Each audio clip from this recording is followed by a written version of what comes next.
And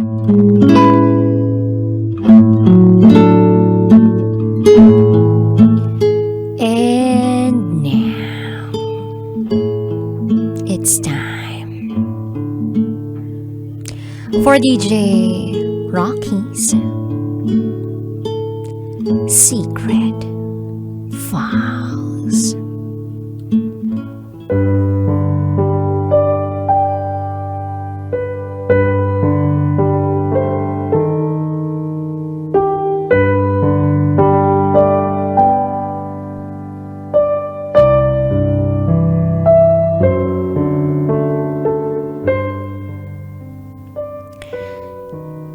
Hindi ba ako karapat-dapat alagaan?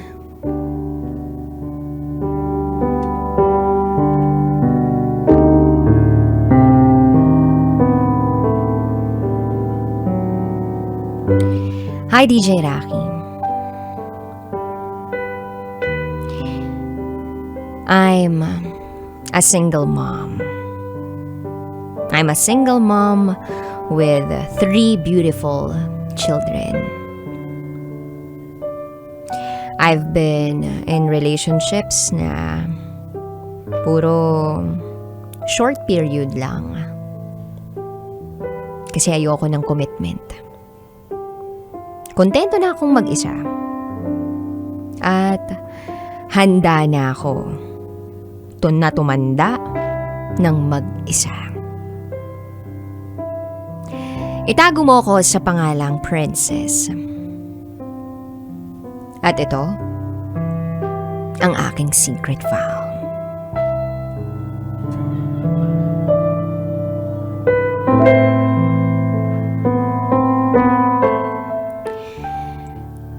May nakilala ako.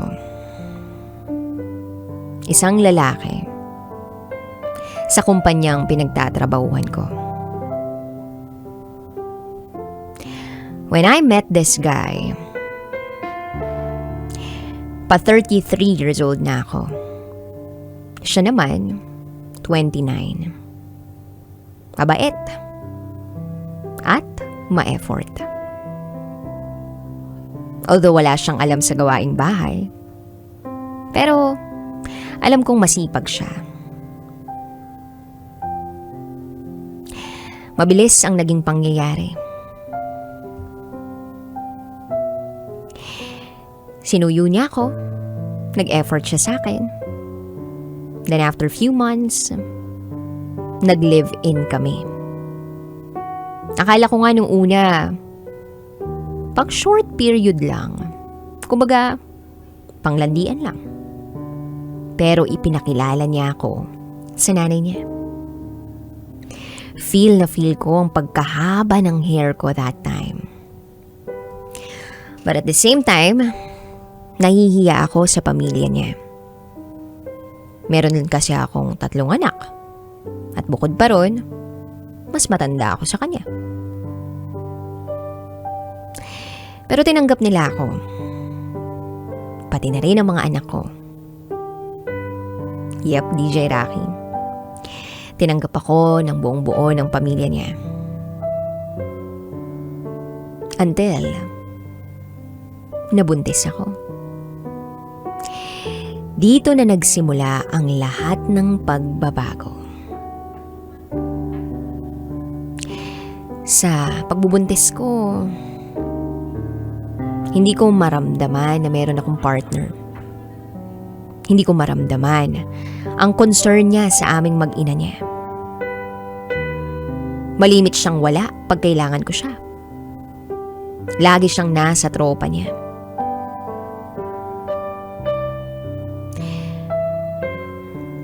Tapos kinausap ko siya. Sa paraang sinulatan ko siya. Hindi pa nga personally. Dahil nahihiya akong mag-demand ng atensyon. Dahil hindi naman kami kasal. At hindi ako sanay na nanghihingi ng atensyon sa lalaki. So iniisip ko, kung mag-share ako ng nararamdaman ko, at maunawaan niya ako, baka magbago siya.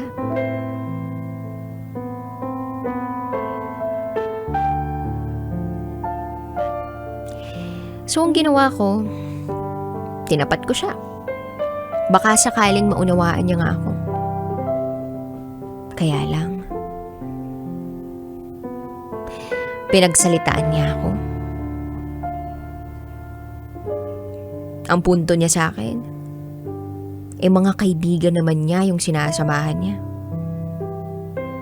At nabigla raw siya sa aming dalawa. Hindi raw siya ready. Super sakit nang marinig ko yun. Para akong binuhusan ng tubig. Iniyak ko. Tinanggap ko dahil bata pa nga siya. Baka nga nabigla ko siya. Baka nga hindi pa siya handa.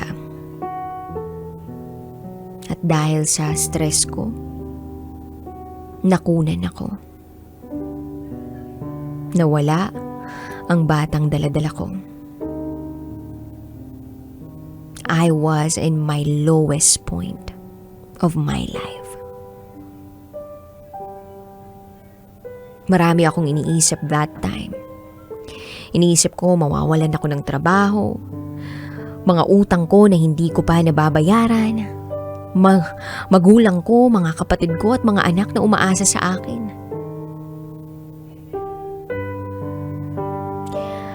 At sa lahat ng yun, ng pinagdaanan ko, pakiramdam kong mag-isa lang ako. Lumipas ang panahon. Hinayaan kong maghilom ang puso ko. Iniisip ko pa rin na baka isang araw magbago siya. Baka isang araw ma-realize niyang lahat. Until nabuntis na naman ako. Ewan ko ba parang naulit ang lahat? This time okay naman si baby. Mahigpit ang kapit.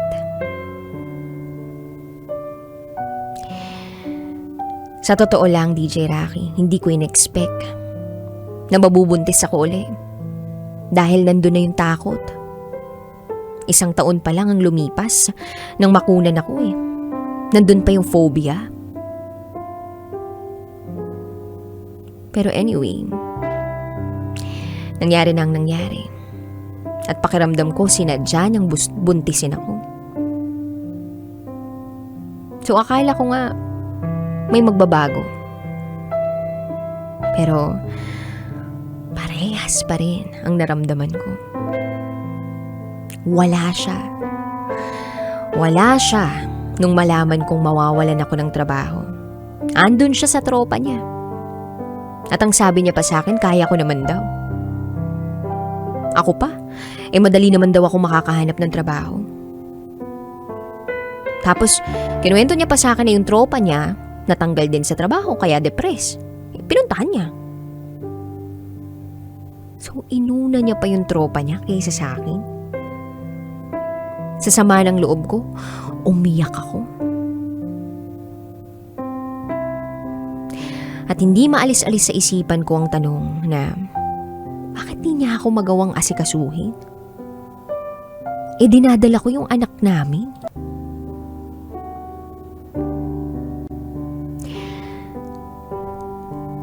At kung kakausapin ko siya, sasabihan tungkol sa mga gawaing bahay para matulungan ako. Ang lagi niyang katwiran, kesyo hindi raw siya marunong magluto, hindi siya marunong maglinis. At sasabihin niya sa akin na, I'm sorry, I'm not the guy. I'm not the guy who'll meet your expectations. Sa totoo lang, DJ Rocky, nung pinili ko siya, wala naman akong expectation eh. Alam ko yung kakayanan niya financially. Akala ko lang, yung sinabi niya na aalagaan niya ako at deserve kong maging asawa at number 1, he will treat me like a princess. Akala ko eh. Akala ko gagawin niya yun. Ako nga, kahit gaano pa kapagod, ka-depress, ka-busy, hinahasikaso ko siya. Nanganak na lang ako. Akala ko nga, pag nakita niya yung anak niya, magbabago ang lahat. Akala ko pa rin. Nagbago naman ng onte. Pero hindi ko pa rin maramdaman na meron akong partner.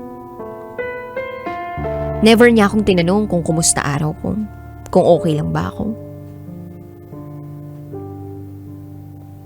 Sinabi ko nga sa kanya na, kumustahin mo naman ako. Tapos kapag may sakit ako, kailangan ko pa siyang tawagin. Pag may problema ako, sinasarili ko na lang. Kasi ayoko siyang ma-stress. Hindi siya sanay sa stress. Sa ngayon, 2 taon na yung anak namin. 2 years na rin kaming hindi nagtatabi. Hindi ko rin alam kung bakit bigla na lang nawala yung ganun namin. Nagsimula yun nung 2 beses ko siyang tanggihan. And, ayun. Wala eh. Ilang buwan ko nang napapansin. Parang ang layo-layo niya. Wala siyang time sa amin. At aminado rin naman ako sa sarili ko na busy ako sa trabaho. Pero pag may time ako, wala siyang time. If isusurprise ko siya na aalis kami, meron din siyang surprise na lakad with tropa. Busy rin siya sa ML. Sinabihan ko na nga siya nabigyan niya ng oras yung anak niya. Ang sagot niya, minsan lang naman daw siyang maglalaro at magpahinga. Gusto ko siyang sagutin, paano ako? Pero, ang nasasabi ko na lang, okay, enjoy. Iniintay ko siyang kausapin ako. At tumatahimik na lang ako. Kaso mukhang wala siyang balak. Tuwing magtatalo kami, kinabukasan, ako pa rin ang makikipagbati na parang walang nangyari. Wala na. We stopped being a partner to each other. Gusto ko sanang sabihin sa kanya na iparamdam mo naman sa akin na babae ako. At ikaw ang man of the house. Kahit nga decision making, ako pa rin. DJ Rocky, kaya ako naisulat ito sa iyo kasi avid listener mo siya. Kaya sana marinig niya lahat ng yan. At sana maisip niya na I was with him when no one was around. Sana maisip niya na sagupin ng relasyon namin. Because I know for a fact na there is a gap between us. O baka sadyang manhid siya. Napapagod na kasi akong lumaban mag-isa. At napapagod na akong maramdaman na mag-isa lang ako kahit nasa iisang bahay lang kami. Nararamdaman kong bibigay na ako. At gusto ko na lang siyang hayaan mamuhay mag-isa. Hanggang dito na lang po, DJ Rocky. Muli, ako si Princess. At ito ang aking secret vow.